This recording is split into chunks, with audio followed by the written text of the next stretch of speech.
Bucks Talk starts now. Notice to the NBA, rumors of the Bucks' demise perhaps greatly exaggerated. And now, live from Fiserv Forum, here's Justin Garcia and Brandon Sneide. This one on the Mount Rushmore of Giannis' performances. He had a 50-piece to clinch an NBA championship. He's had 64 in a game. He's had those moments before. You think about him crowning himself in that game against the Lakers and the St. Patrick's Day game where he and Joel Embiid had that duel that the Bucks ultimately lost. But he's had some big statistical games. But the importance of where this team is currently at, what he had on the floor with him, and his two-way play in this one tonight. I mean, this is one of the 3 or 4 best games we have ever seen him play, and probably will ever see him play. The magnitude of it. Even after the game, we could hear some of what he was saying in the arena through their feed that they put through the PA. And when Giannis was talking with Melanie Ricks after the game and seeing, he was getting emotional and talking about the spirit of this team and how much they don't quit. Everything he's had to say about competitiveness and what this team needs to do, like, it's not ideal, the start that this team has gotten off to. We've made that point before. It's also way too early to say, well, it's over, and this team isn't going to advance out of the first round. This team isn't going to make the playoffs. The season's over, all of it. If for no other reason than what we're seeing across the Eastern Conference. I mean, it's tonight, Brandon. What is today? November 13th. November 13th. Is when we finally have 3 teams above 500 in the Eastern Conference. So the door is very much still open, not necessarily to win the regular season Eastern Conference, in terms of your record, but to be a top 4 seed and to get this turned around.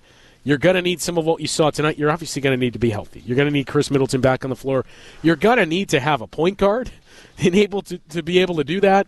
But I thought it was, not only – you can't overstate the performance of Giannis, but the importance of players like Gary Trent Jr., too, who finally saw the ball go through the net and made some big plays for you.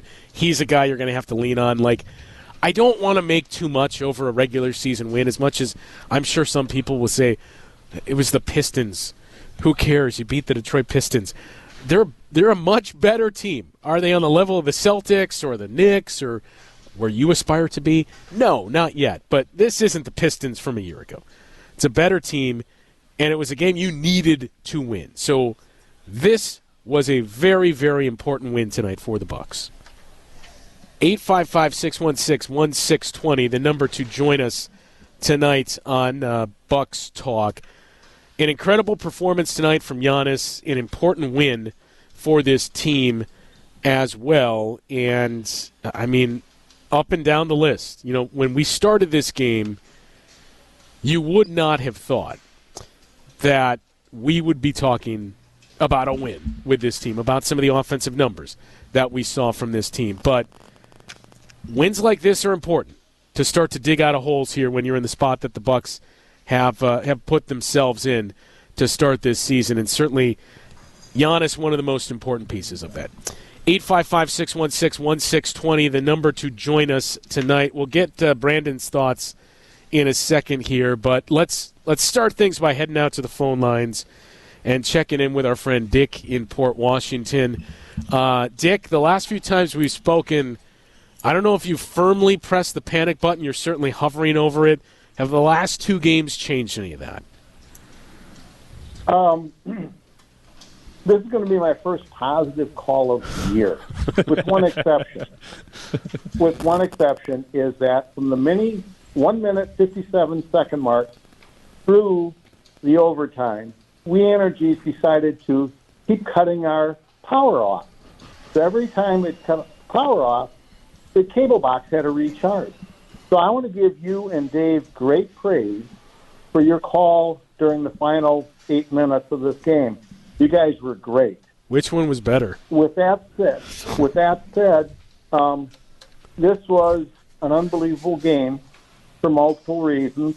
I think it's a kind of game that could underline could, turn the season around.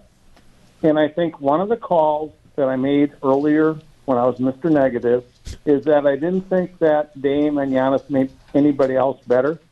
Tonight, even though Giannis scored 59 points, it's my opinion that he made other players better tonight around him. He trusted them, he encouraged them, and he led them. What do you think of that? I agree. Yeah. I think, there's some – we started to see more.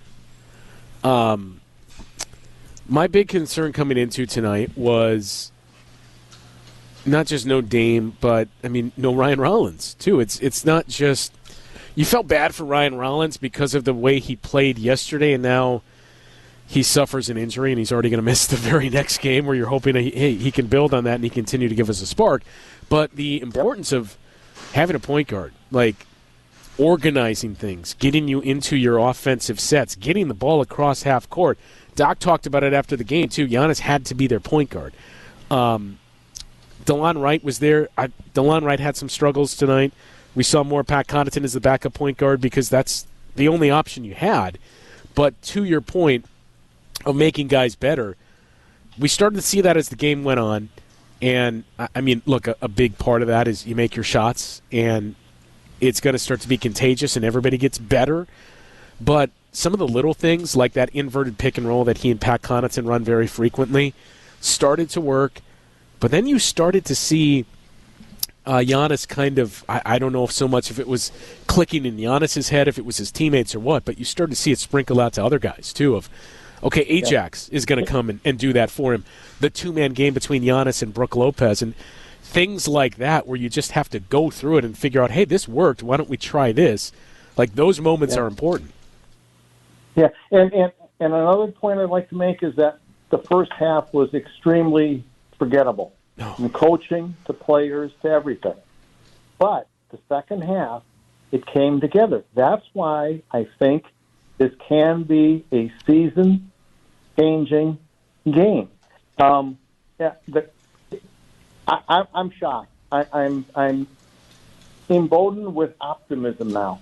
Now that might change if we lose in Charlotte, because I'm a fence sitter, as you all know. But it was great. And again, thanks for calling the game when I couldn't watch it. And I apologize for all the bad language I used to We Energies during this blackout. Have a good night, guys. All right. See you, Dick. That's the hope, Brandon, is you leave this game and 2-3 weeks from now we get into January and it not like the Bucks are going to go on a 30-game win streak or everything is fixed, but it was a gradual continuing to get better. And you look back at this game and you say, that was the game that turned a lot of it around. Like, they were down 18 to the Pistons. We all thought they were dead in the water. There was not great vibes in this building. The atmosphere was not good, where everybody thought, man, I know there's no Dame, no Bobby. We still don't have Chris. We didn't get a chance to see if Ryan Rollins had an encore, but 18-point margin and the offense looking like it was to, fast forward a couple of minutes later in the third quarter, they go on this run, and they win this game. That the hope is this is the game you point to and say that was the springboard for when they started to figure it out, and hopefully coincided with them getting healthy too. Yeah, absolutely. And I want to touch a point you made, Justin, when you opened the show, and shout out to you and Dave, because you guys were fantastic throughout the whole game as I was driving during the rainstorm. But I want Bucks fans, and myself included, to kind of take a moment tonight, tomorrow morning, Thursday during the day, maybe Thursday night if you're watching the Thursday night games on, and just appreciate what we actually have. And I know it's easy at times, and I'm guilty of it. It's easy at times for Bucks fans to get kind of caught in the mud and worry about what the record is and who's not doing well and why is Brook Lopez taking that shot at that moment and who's not getting rebounds and who's – again, I'm guilty of it, but Giannis is the NBA's best player. I don't think it's a discussion anymore. I don't think it has been a discussion. You can give me another player. I won't listen to your argument. He plays in Milwaukee. He took his jersey pulled it away from his chest and said, "This is my city." We gotta take a minute to appreciate the greatness that is Giannis and off the court as well, and what he does on the court. 59 points tonight, 14 rebounds, 7 assists when he's missing 4 normal contributors. And say what you want about the Pistons. I mean, they've won 4 of their last 6 games. They've been playing really good basketball, and they beat a good Miami Heat team last night in overtime. So they were coming off a big win as well as the Bucks were. But I just want to take a moment, man, to appreciate. Yes, we can talk about this win. Hopefully, it's a springboard. You and Dave knocked it out of the park. I absolutely agree with Dick and his phone call.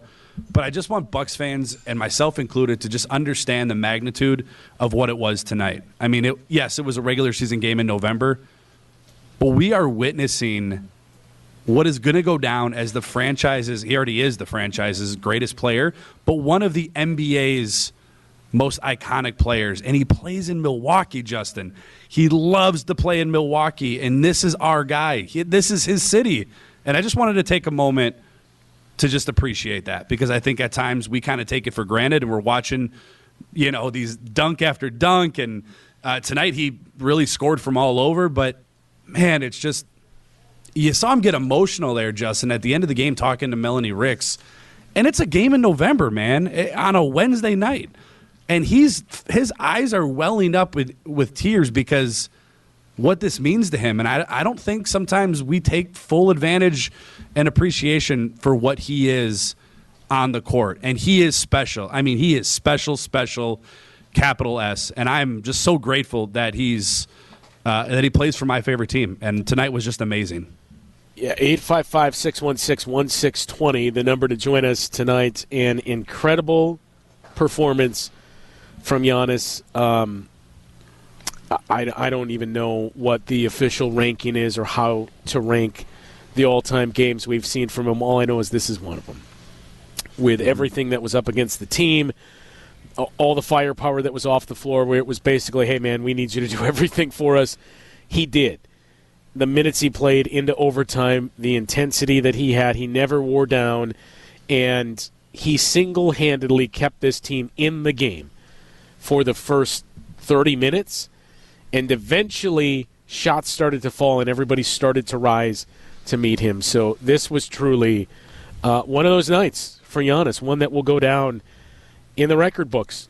As the Bucks also sent out their note of what he did tonight, the first time in league history that we have seen this stat line for a single player in a game. First player in NBA history to record at least 50 points, 10 rebounds, 6 assists, 3 blocks, and 2 steals in a game. It's crazy. Literally did everything for the team. 855-616-1620, the number to join us tonight. A couple of more calls to get to. We'll get your thoughts on a remarkable performance from Giannis after this on Bucks Talk. The Roundball Repartee returns. This is Bucks Talk. One of the all-time iconic performances tonight from Giannis Antetokoumpo. 59 points, did something we've never seen in an NBA game with those 50-plus points, 10-plus rebounds, 16-plus assists, 3 or more blocks, 2 or more steals, all in the same game. First time it's ever happened in league history, and importantly, it results in a win tonight for the Bucks. 855-616-1620, the number to join us tonight on Bucks Talk. Let's head back to the phone lines and check in with Q in Milwaukee. You're up next. Justin, we have a win streak. Yeah? Well, we're going to make we got this 2 straight wins. You can't call it a streak until it's 3. What? 2 in a row is a streak. What are you talking about? No, it's not. Watch Major League. At this rate, I'll call it a win streak. We need it. This is basketball. We in the last 2 days we doubled our win total. Do not pop this balloon, Justin. It has been a long season. We're gonna make this a Giannis appreciation show. I'm excited about the 59 points, but we've all seen Giannis's offensive spark. Every season, he always has that offensive spark. these last 2 games, we've seen the defensive spark again. Yeah. And he cares. And, like, I don't know if he's listening or seeing stuff in social media, but he's taking this slow start seriously, and I think it's changing him for the better as a leader and as a player, which I didn't think was possible. Like, dude's already got a statue. Like, it's just getting bigger at this point. And I'm really excited. Hopefully we can keep it rolling in Charlotte this week. It's a good point on the defense, and thanks for the call, Q, because I don't know about critical, but I've pointed out some things this year and last year of these are things I would expect to see a little more progress or see Giannis be better at defensively. And even earlier in the season, we would point to some of those. That hasn't been the case the last 4 or so games. I mean, he was an absolute demon defensively, and he's gotten back to he's Johnny on the spot, where when you really need a play and it looks like something is broken down, that's when he emerges and makes one of those plays. Brook Lopez has done that the last 2 games as well. The defense, to me, is the notable part because that's what they're going to need from Giannis. You know, especially when this team is healthy and you assume you have Damian Lillard in the lineup, you have Chris Middleton, you're going to have some more scoring. You need Giannis to be a standout defensive player. Like, you're not asking him to, hey, man, we need you to score like 15 less points and focus on the defense. No, that's not what we're saying. But you need him to be an impactful defender, given the way that the roster is made up. You've sprinkled in some help around him. I know Doc talked about it. We talked about it down the stretch of the game. Andre Jackson Jr. was critical tonight with the way that he defended and really frustrated Cade Cunningham because you saw differences, whoever it was. You know, whether it was DeLon Wright, Pat Connaughton, it was much different when Ajax was there, sticking with him, fighting through screens, forcing him to eat up time to cross midcourt and get the Pistons into their sets. And you could see he was getting frustrated. There was that double technical between the two of them as well. But Giannis's defense these last couple of games has been incredible. And, you know, I always preach Brandon sample size and the importance of it, and I'm going to go against what I always do and use something from a very small sample size. But the season as a whole is a small sample size at this point. This is just 7 games, but in the month of November, the Bucks are 3-4, and you know, you look at those 4 losses and who they're against. You had the heartbreaker against the Cleveland Cavaliers on the Donovan Mitchell game winner. You had another loss to the Cavs in a game that at one point you had no business being in, then you clawed back into it and made it a game and ended up losing those 2 games to the Cavs by a combined total of 3 points. You lost to the Knicks in a game where you weren't out competitive. That was your one blemish in the month of November. The Boston game, very competitive. You led by double digits. You led by 11 at halftime. You felt like you should have won that game. So you played much stiffer competition, and you were hanging around in those games. In those 7 games in the month of November, the Bucks are 3-4. Where would you guess their defense currently ranks for those games, all teams in the month of November? Purely just a guess here, Justin. I'm by the eye test. I'm going to say top 10. It's 8th. Okay, yeah, and that's just going off the eye test because I felt like they just had moments in those games that you mentioned where they just kind of slipped for a brief period, and then obviously, the game kind of got away from them at the end. But I mean, yeah, that would make sense. It definitely passes the eye test. Yeah, 8th best defense, and again, it's 7 games. I get that, but those 7 games, 3 of them have been against the Cavs and the Celtics. One of them's against the New York Knicks, who've been a pretty good offense this year. So it's been some pretty tough competition that you've played over the course of these 7 games, and you're starting to see that movement defensively. I mean, I still think it's not too much to ask to say, like, can this team just get and sit consistently at like 12, 13? Because the offense has not been good enough. That's That has been the Bucks' problem this year. You're going to listen to a lot of stuff.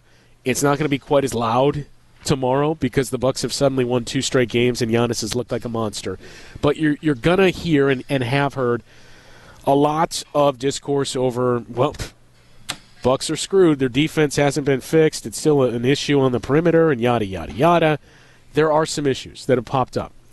It is nowhere near where it was at its low point a year ago, and especially these last 2 weeks, 10 days, it's been a much different defense. You can throw around, well, look at the wins. They beat the Pistons. They beat the Raptors. They beat the Jazz. Sure, they're competitive against the 2 best records in the league. 2 teams that right now are combined 22-2 in the league. They lost those 3 games by a combined total of 10 points to those 2 teams. So the process has been much better. I don't think there's much to complain about with this defense of late. It's been good enough. It's kept you in a game and given you chances to win a game. The offense hasn't been good enough. Part of that is who's not on the floor. Part of that is the injuries that you're dealing with. The biggest part of that is guys aren't hitting shots. And what we saw from Gary Trent Jr. tonight, oof, man, was that beautiful. That's what you need. You just need to see the ball go through the net. I think that was good for him too, man, because a couple of those driving into the paint. I mean, he had that 3-pointer that was huge.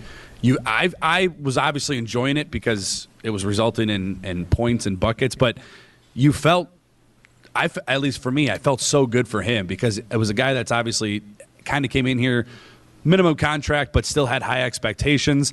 And I think tonight too, Justin, and this is no knock on Malik Beasley, who I thought had a fantastic game shooting the ball, but you saw what the Bucks saw when they brought in Taurean Prince and Gary Trent Jr., 2 guys that are able to switch on the perimeter, can kind of score all over the court, and it was kind of on display tonight, especially with Gary Trent shaking out of that funk. And I think you mentioned it with Dave. Nowhere near would this have been a game without Gary Trent Jr. in that third quarter. Absolutely clutch for him, and really happy for him as well. Gary Trent, Taurean Prince, too, what he did down the stretch of this game. I mean, those guys had huge performances for you tonight, and that's been one of the more puzzling things. As bad as it's been team-wide, the anemic shooting that we've seen from the Bucks, they still have 2 guys in the top 10 in 3-point shooting in A.J. Green and Taurean Prince. Like, Gary Trent Jr. is not going to be a 20% 3-point shooter all year. No.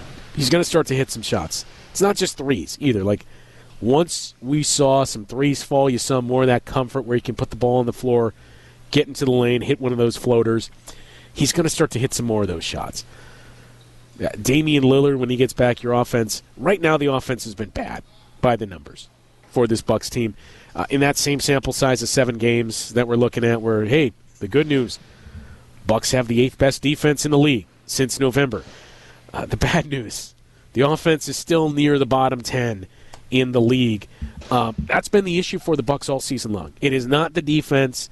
It is not, well, they haven't fixed the perimeter. They don't have everybody that can lock down. Like, the defense has done its job. It has been good enough to keep you in games. The offense hasn't come together. Part of that is who's not on the floor. Part of that is the shooting slump that this team has been in. But games like this, I mean, they can do a number of things for you to propel you as a team, but start to lift some of those shot-making opportunities as well. 855-616-1620 is the number to join us tonight on Bucks Talk. Let's squeeze in one more call before the break. Will I Am, you're up next. Hey, Justin, Brandon, thank you so much for taking my call. Man, I am just beyond blessed to even be in the presence of games like this. You know, as a child, I got to see the Bulls win 70 wins at the Bradley. I got to stand outside when Giannis scored 55 in that finals game. And just to see this, a pure emotion. Obviously, I was there for the Indiana game, but the pure emotion that he displayed on this game said, I'm going to get the ball. We're going to win, and regardless of what it takes. And that just reminded me of Kobe Bryant from, I think it was like the 05 or 7 or 08 season when, you know, disrespect to the Bucks here, but they aren't obviously what Kobe had on the Lakers where he just had to shoot the lights out.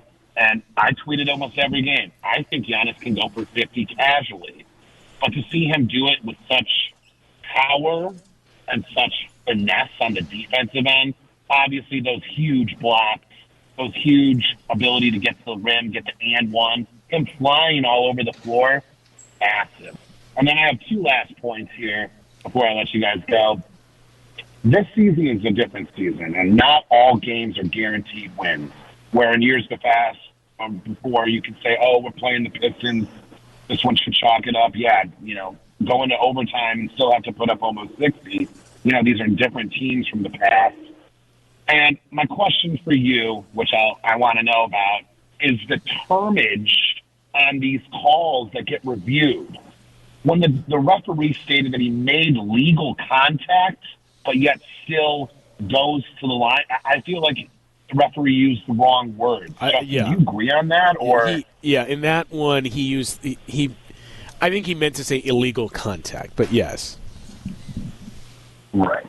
Again, I'm just so happy that guy, I think he airballed the first free throw. Was that correct, Justin? He may have just barely nicked the rim, but yeah, it was close. Again, just being able to sit in the 112 area to see that. I'm curious, Justin, where are you at for these games? Are you on the floor? Are you higher up? Where do they position you? No, we are in the, what section is this even? 117. 117. So right at midcourts. Yeah.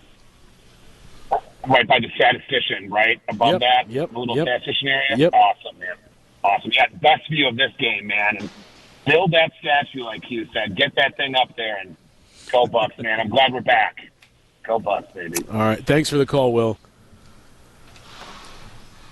855-616-1620, the number to join us tonight on Bucks Talk. One of the more remarkable games we've seen from Giannis Antetokoumpo in his storied career, and hopefully the springboard game that really starts to unlock things and propel this team. A big one, and I mean that in all seriousness, Saturday afternoon in Charlotte against the Hornets. We'll start to look ahead to that game and get to some more of your thoughts after this on Bucks Talk. This is Bucks Talk.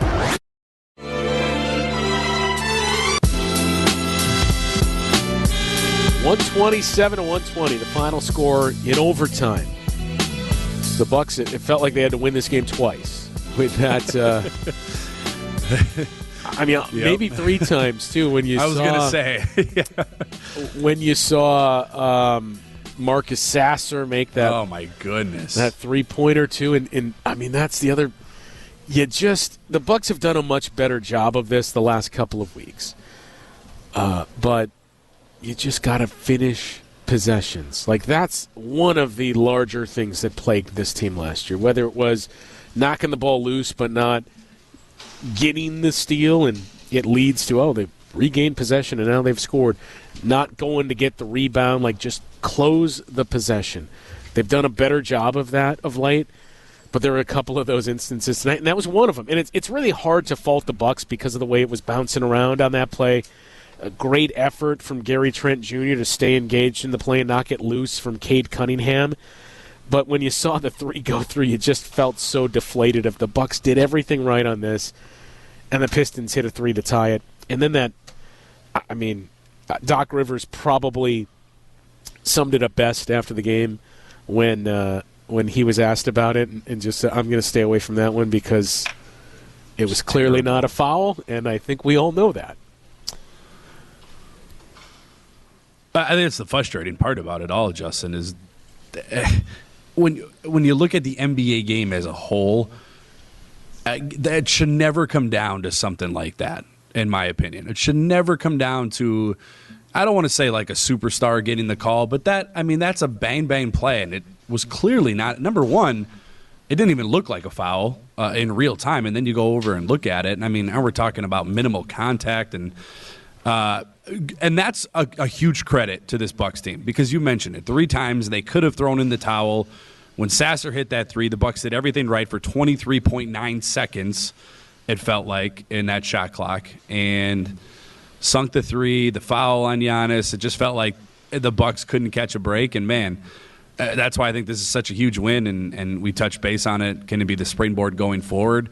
When you win a game, when you win 3 games in one, I think you're trending in the right direction on getting things rolling in the right direction for sure. 855-616-1620, the number to join us tonight on Bucks Talk. unrelated to the game, we also had the exclusive breaking news from Dustin Godsey, which we'll get to in a second on our broadcast tonight. But let's squeeze in one more call here. Jim in West Milwaukee, you're up next. Yeah, hi. I just have a simple stats question.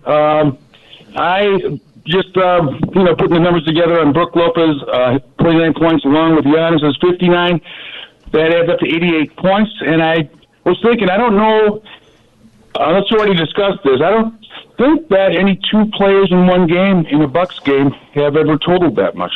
I'd like to find that out. I tried to Google it, I couldn't find it. That's a good question.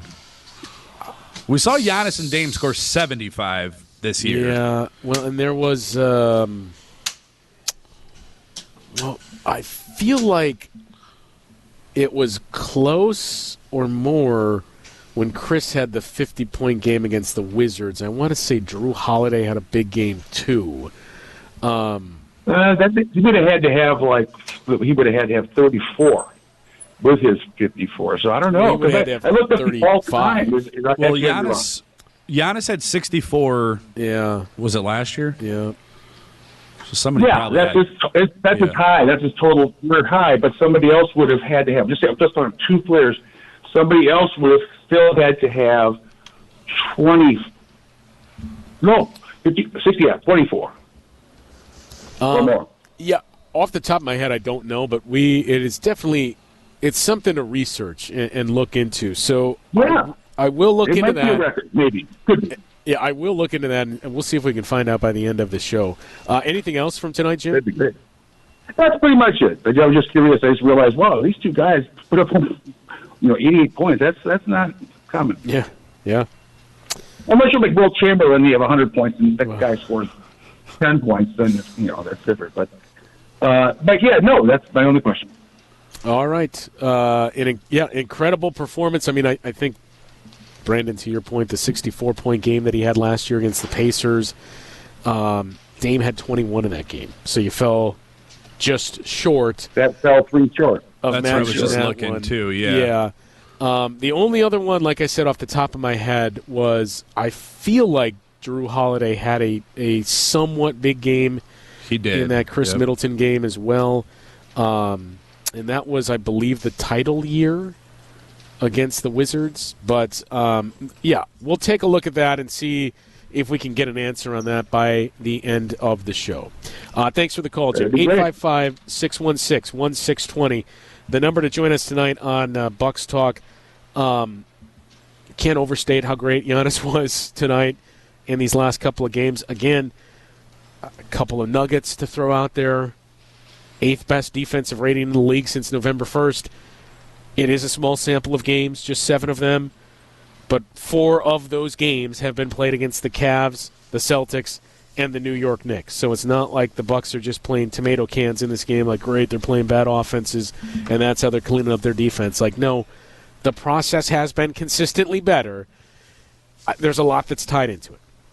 Your offense has to put your defense in a good spot. We didn't see that early in the season. You got to be healthy. You got to improve the offense overall.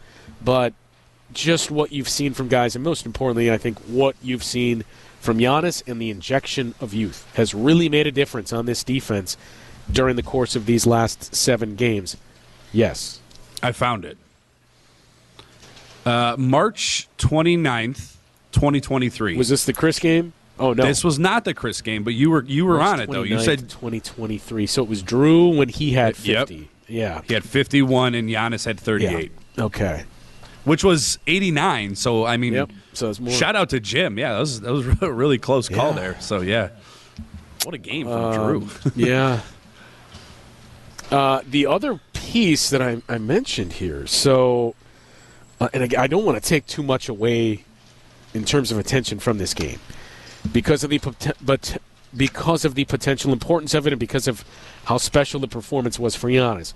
But Brandon, what did you think of those Cream City jerseys that the Bucks had a couple of years ago as their city edition? Probably my favorite, Justin. No joke. I like the black ones that they wore last night, but the Cream City has been on the top of my list for quite some time. So they ditched those. Well, not ditched them, but your City Edition jersey is a new one every single year. And by the way, I know there have been leaks that have been unconfirmed by the team, but the City Edition jerseys will be unveiled tomorrow. So stay tuned to social media to see the Bucks City Edition jerseys officially unveiled tomorrow. But we've seen blue for the last couple of years, and the Bucks chief marketing officer Dustin Godsey, there was a lot of discourse on social media over why can't we have the cream colored jerseys? We love those, bring those back. And Dustin Godsey stepped into it and said, look, we can't.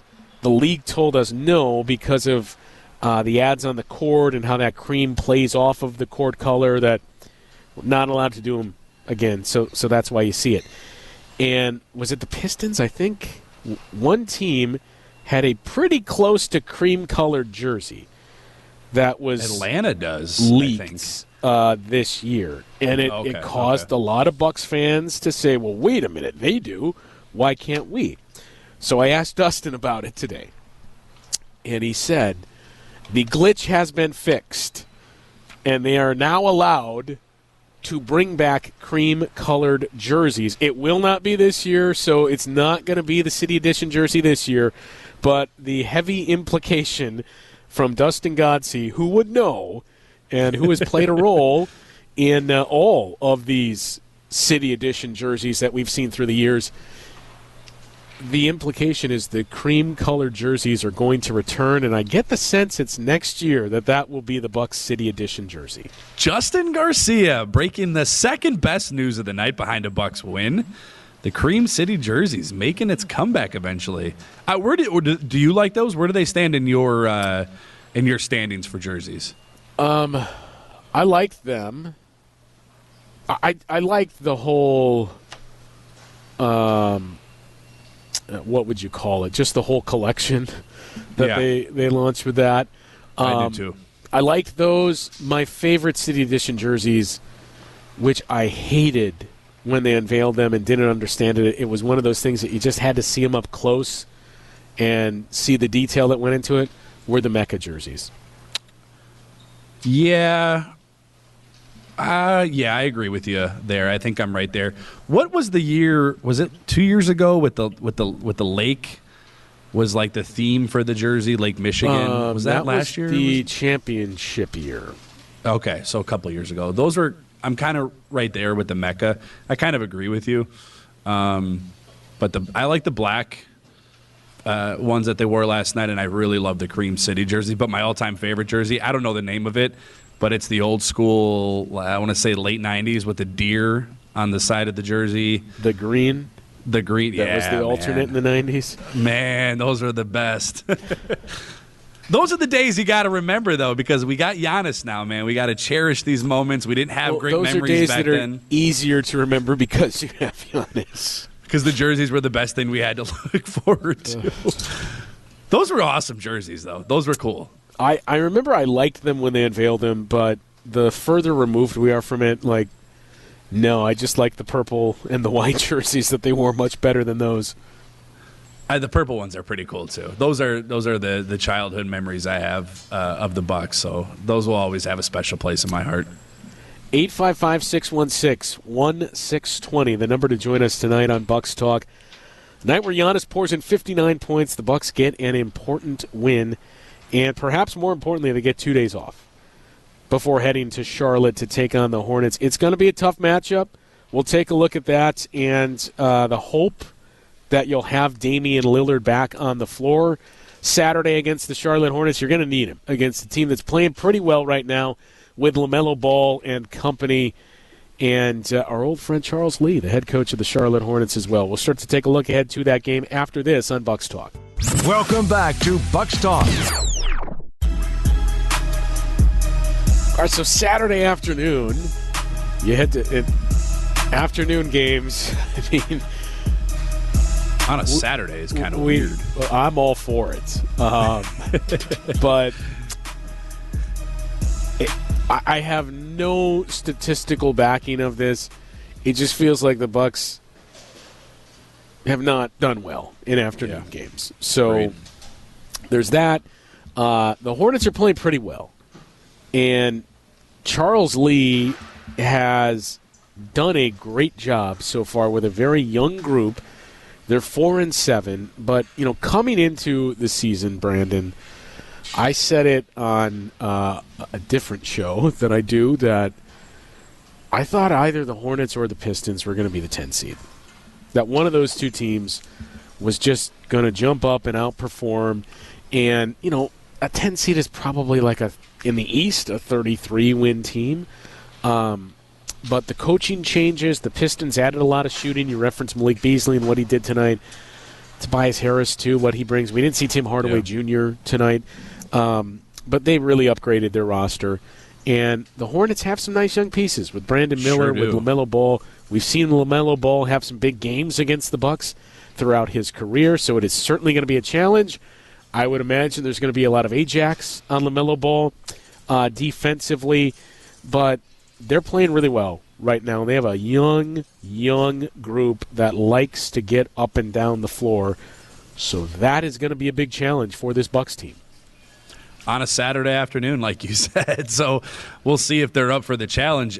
We talked a lot about, I know you and I have, and I know Bucks fans in general have, about the Bucks perimeter defense. Well, Trey Mann, Seth Curry, you mentioned Ball and Miller. They're going to certainly be tested. Grant Williams, you would imagine, is going to present a little bit of I wouldn't say an issue, because I'm sure he's going to try his best to get in the Bucks' head.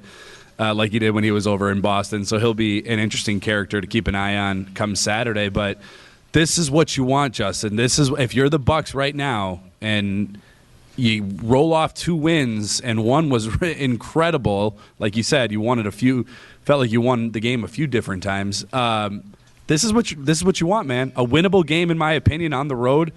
Not taking anything away from Charlotte, like we said before, great players, a great roster, certainly a good coach in Charles Lee. But this is a great challenge for this team, because if you can get this win, 5-8, Justin, after starting 2-8, and you got a boatload of home games on the schedule, that would be huge, man. It would be huge, in my opinion. So it's a great test for this Bucks team, and I think you'll hopefully get Damian Lillard and Rollins back into the fold. Yeah, I was talking with Jim Ozarski of the Journal-Sentinel before last night's game, I think this was, and he was telling me that they were already, you go through the editorial process and plan out, like, we should do a feature on this, or we should write something up on this, and that somebody on the editing staff was kind of pitching the, like, we should prepare for the doom and gloom piece to write, because, Jim, what if this team is 15-15, when we get 30 games into the season? And he was telling me, I had to tell him, guys, if they're 15-15, it means they've gone 13-7. Like, that's pretty good. That's just we'll take that. The hole that you've put yourself in. So that's what you need to level set the expectations to, and that's why winning games that you should expect to win are very important. You've been competitive with good teams sometimes, right? It wasn't the case against the Knicks, wasn't the case against the Memphis Grizzlies, but you were very competitive with the Celtics twice, with the Cavs twice. You got to beat the teams that you would expect to win. Like last night against the Raptors. This one was always feeling a little tricky because it was night 2 of a back-to-back for an older team. I know the Pistons played last night as well and played in overtime. It's a young team. And everybody that you were down, I mean, Doc said himself after the game tonight, we really thought Dame was going to play as of last night, that we thought he was going to clear concussion protocol. He was able to do some things yesterday, go through more testing. He passed all of that, and then he woke up today and had a bit of a headache. So, all right, back to square one there. He's not cleared. And then the Bobby thing just caught everybody off guard in that, Doc didn't even talk about it in pregame media availability, which tells you that it was the epitome of a last-minute scratch. That, we can't play him. So you thought you were going to have both of those guys. it was still going to be a challenge. But it makes it even more rewarding to win this game tonight. But it's going to be a challenge Saturday against the Hornets. I was watching that game Sunday where the Hornets played the 76ers. And just watching the way they play, thinking, oh boy, this team's going to give them some problems. I mean, yeah, what they do, and this is where it's going to be very interesting to see how the Bucks are up to the defensive task. I mentioned the pace that Charlotte wants to play at. They take the second highest percentage of their shots from three than any team in the league. They're taking 47% of their shots from three. And we've talked about it before. It's the math equation, and especially if you don't have as much talent, if you don't have superstars on your team, like they have good players. LaMelo Ball's been very good. He's not a superstar. You got to win the math equation.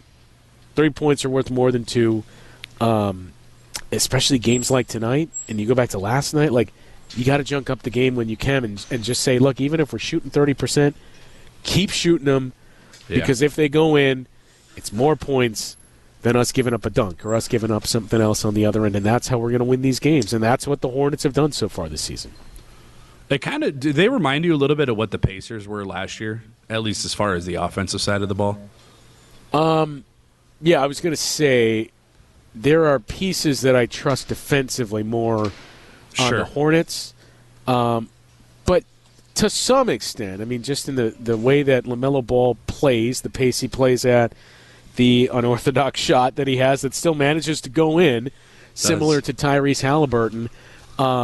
Yeah, it's kind of like and I don't even mean this, it's going to sound much worse than I mean it to come across as, but like, you know, the old joke of like, it's the Kmart version of like, yeah, they kind of remind me of like the Kmart version of the Pacers offense where, yeah, I can see some hints to it. It's not quite to that level, but because that Pacers offense was elite and incredibly efficient. Like the Hornets want to get there, and they're playing that style. The results just aren't there. Yeah, and I mean, I think if the Bucks come into Saturday afternoon with a couple of guys that we mentioned that missed tonight, most notably, Dame's the big. Well, actually, I take that. Dame is the big piece. Rollins. Yeah, Rollins Ryan is right Rollins behind him. is very important from what we've seen so far because of his toughness, his size, and his defensive ability. You know, I don't know what's going on with DeLon Wright. He's not been on the injury report, so he's not injured, to clear that up. But we did hear early in the season he was on a minutes restriction. I know he struggled against the Boston Celtics. This is a guy the Bucks were very, very high on when they signed in the offseason and said he was their number one target.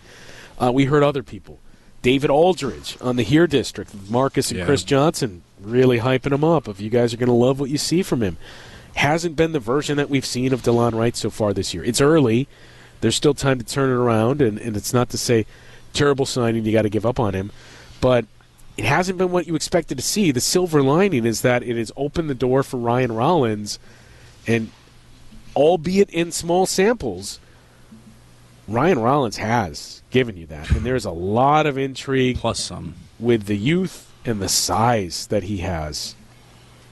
Yeah, and 5 steals between him and DeLon Wright last night. I know, obviously, 10. Rollins didn't play. Or, I'm sorry, 10. Yeah, they each had 5. So you kind of mentioned it right there with DeLon Wright. I'd be curious to see his role Saturday. Maybe this is a good game for him, too, to kind of showcase that wingspan and that defensive I'm trying to remember what David Aldridge referred to him as the defensive back of basketball. Is just his hands are everywhere. So especially with this Charlotte team, but nonetheless, I mean, I think they're better equipped. The Bucks are at least hopefully healthy wise to going in to playing a team like Charlotte than they were a year ago. Yeah, and then Monday the Houston Rockets. I mean, that's not going to be an easy matchup either. You do have.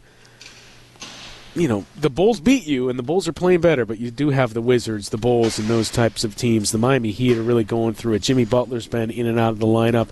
They're on your schedule as well. So you do still have a lot of those games, the Raptors, that you feel like we got to win these games. There's a lot of them.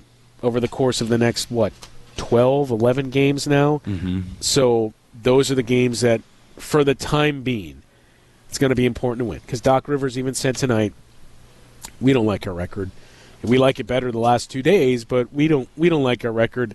We didn't expect to be here, and we know there's work to be done. And that's what these next couple of games are really going to start to show you. Is we said, hey, 2 games in a row, that's great, but start to stack on these. Start to build something going forward and develop some consistency here with this team.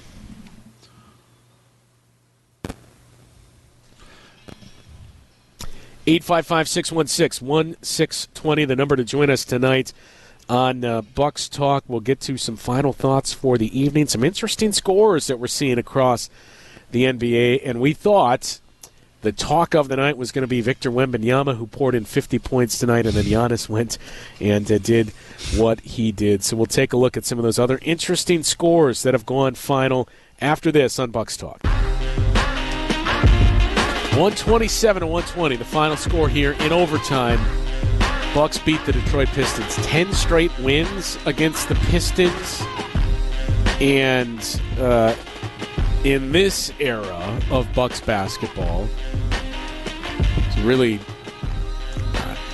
I suppose you would call it the Giannis era. But 2018 onward, I know Giannis predates that, but 2018 to me is the marking point, because it's when Bud arrived. It's when the expectations were, hey, let's just be a top 4 seed and get home court advantage. And you won 60 games. You had 2 60-win seasons, or pace for 2 60-win seasons. You were on pace for 70 wins at one point, but won 60 games the first year.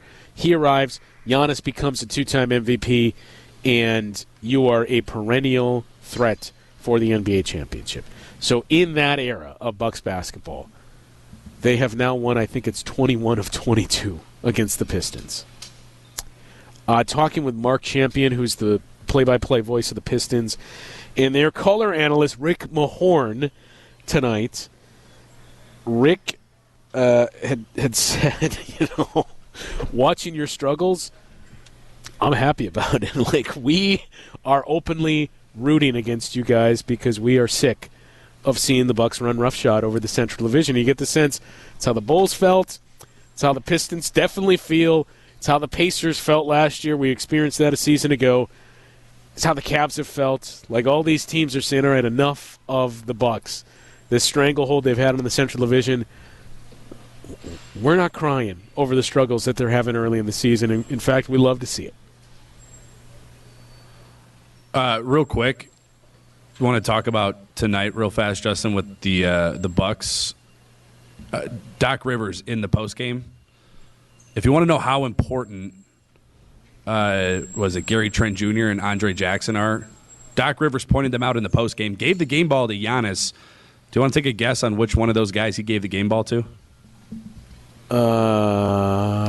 Gary Trent. Gary Trent Jr. We talk about it. You and I have talked about it at length, man. The importance of him on this team.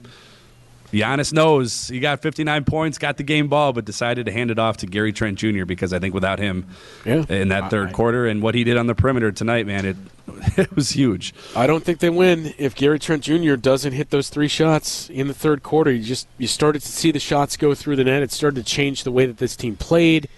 And, I think it says a lot for Giannis so far this season. The assists had been down recently, but I think it says a lot about Giannis, how he was still putting trust in his teammates and looking to pass.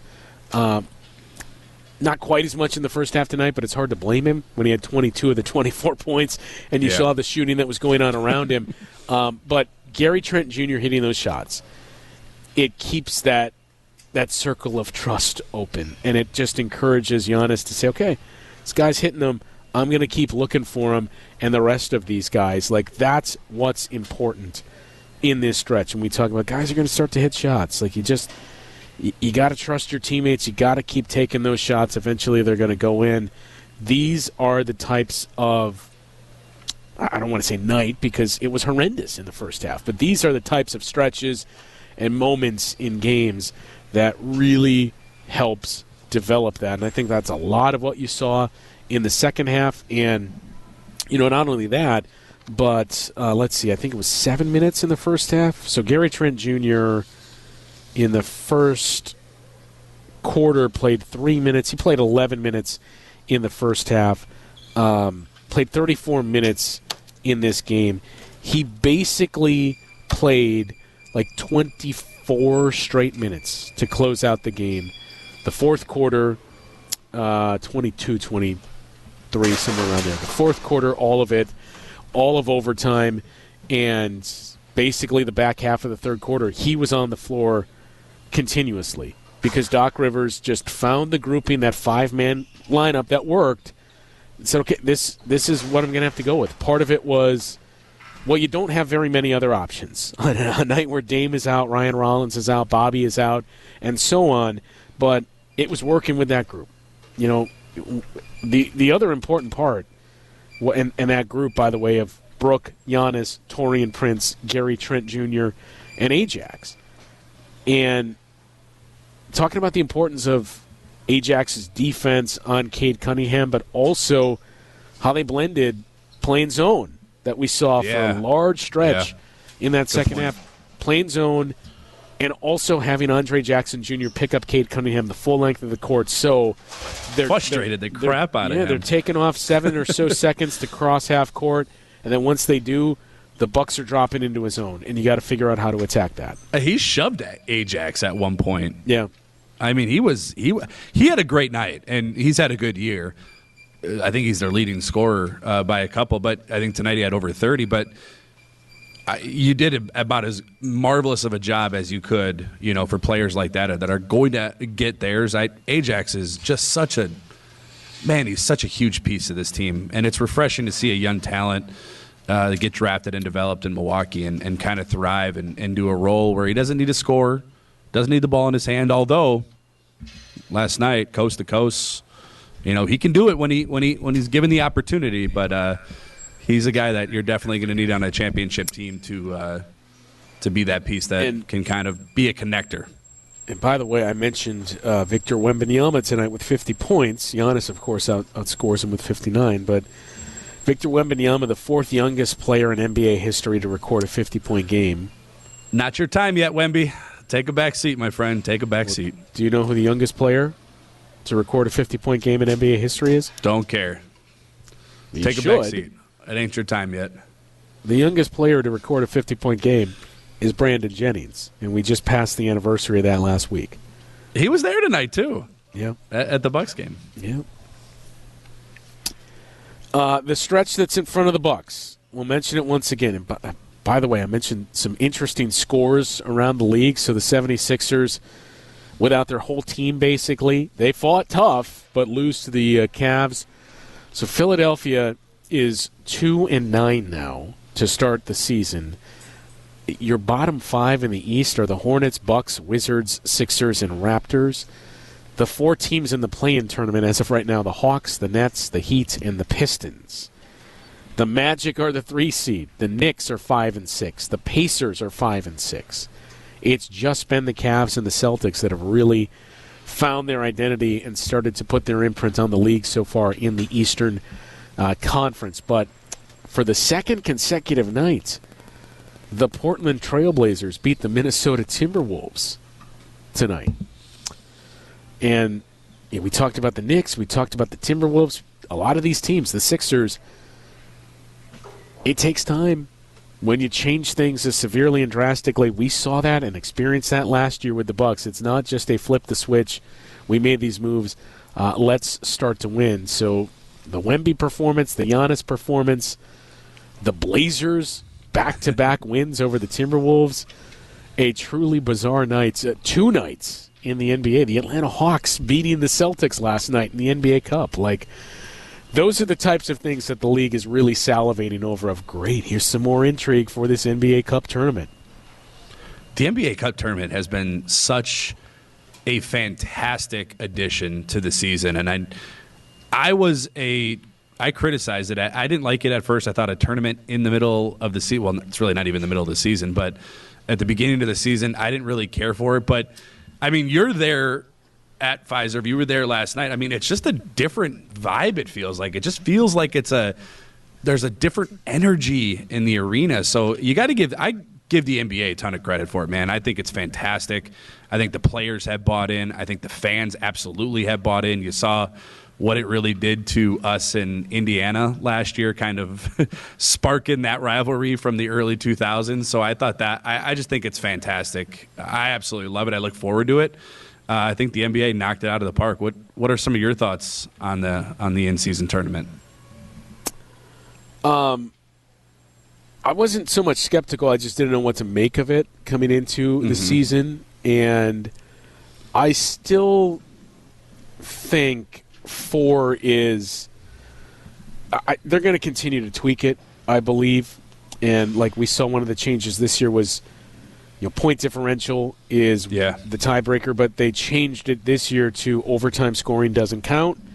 So in other words, like if you need your point differential and you need to surpass a team that you're tied with, you can't just say, okay, we need to win this game by 7 to leapfrog this team, and it's the closing seconds. We're only up by 2. Let's go to overtime so we can try to win by 7 in overtime. It doesn't count. So that was one of the tweaks. I do wonder if another tweak is you just add more games, and if you do home-and-home games where you play each of the teams in your group home and the road to really start to boost that up, because 4 just isn't a lot. Yeah, and it's not. Yeah. It's basically – it becomes a double elimination tournament in a sense, because we didn't see any teams last year with 2 losses advance to the knockout round. I don't think you're going to see it this year either, just because of how small that amount of games is, and that's what makes it very interesting that the Celtics lost to the Hawks, because the Cavs are in the Celtics group. So if Cleveland wins that game, and I believe that game is in Cleveland, the Celtics are probably eliminated from the knockout round. That's the Bucks wild. Have the best shot to win their group. That's what makes it fun, though. I mean, I know what you mean. I agree with you too. I think that is something they'll eventually tweak. But I got to be honest, man. I was skeptical at first, and I'm all bought in. I'm like circling dates, on the calendar when the tournament weekdays that the tournament games are, and it's not just the Bucks game I'm glued to.